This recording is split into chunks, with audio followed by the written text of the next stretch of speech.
জামাতে ইসলাম পার্লামেন্টের একজন মহিলা সংসদ সদস্য এবং কিছু পুরুষ সংসদ সদস্য ইসলামী ব্যাংক নিয়ে যে থ্রেটটা দিচ্ছে যে 3 কোটি এখানে সদস্য আছে, 3 কোটি যদি রাস্তায় নামে তাহলে সরকার ফেল করে যাবে।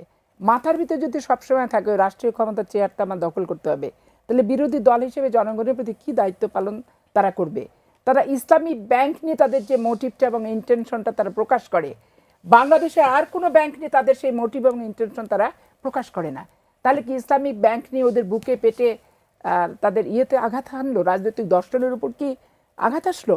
যে তারা শুধুমাত্র ইসলামিক ব্যাংক নিয়ে তারা হচ্ছে যে পরিমাণ কনসার্ন, অন্য কোনো কিছু নিয়ে কিন্তু তারা আসলে কি মানে এটা নিয়ে এত এই ব্যাংকটা হচ্ছে ওদের যে এত কিছু তাদের এটা শুধু না, এরপরে ইবনে সিনা যখন ধরবে সেটাও একইভাবে বেরো যাবে। 8 দিন হাসপাতালে যদি ঠিকমতো তদন্ত করে ওটাও বেরো যাবে। ইসলামিয়া ক্লিনিকগুলো সারা বাংলাদেশের যেখানে যা আছে বেরো যাবে। তাদের যে কোচিং সেন্টারগুলো আছে সেগুলো নিয়ে যখন ইনভেস্টিগেট করবে তখন আয়ের উৎস থেকে শুরু করে সমস্ত করাপশন এবং দুর্নীতি, দুর্বৃত্তায়ন এবং এই যে বড় বড় কথা ধর্মের নাম দিয়ে, ইসলামের নাম দিয়ে জামাত ইসলাম বলে, এগুলোর আসল মুখোশ উন্মোচিত হবে।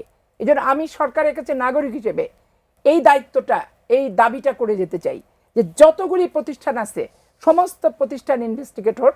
শুধু সরকার হটাবে ওই গ্রামীণ ব্যাংকের, মনে আছে আপনার জলিলের ট্রাম্প কার্ড ছিল, ফারুক পশিকা, যে ট্রাম্প কার্ড ওই এনজিও দিয়ে সরকার হটাবে।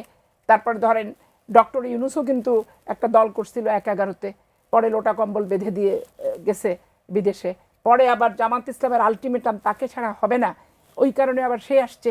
তো সে অর্থনৈতিক থেকে শুরু করে, তদবির বাণিজ্য থেকে শুরু করে, প্রশাসনিক সেটআপ থেকে শুরু করে, বাংলাদেশ ব্যাংকের টাকা এবং সরকারের টাকা যেখানে সেখানে জামাত ইসলামকে দিয়ে একটা কিন্তু তাদেরকে সন্তুষ্ট এবং প্যাচ আপ করে তাদের যে প্রতিনিধিত্ব সে করছে, ইউনূস সরকার এটা প্রমাণ করতে সক্ষম হয়েছে।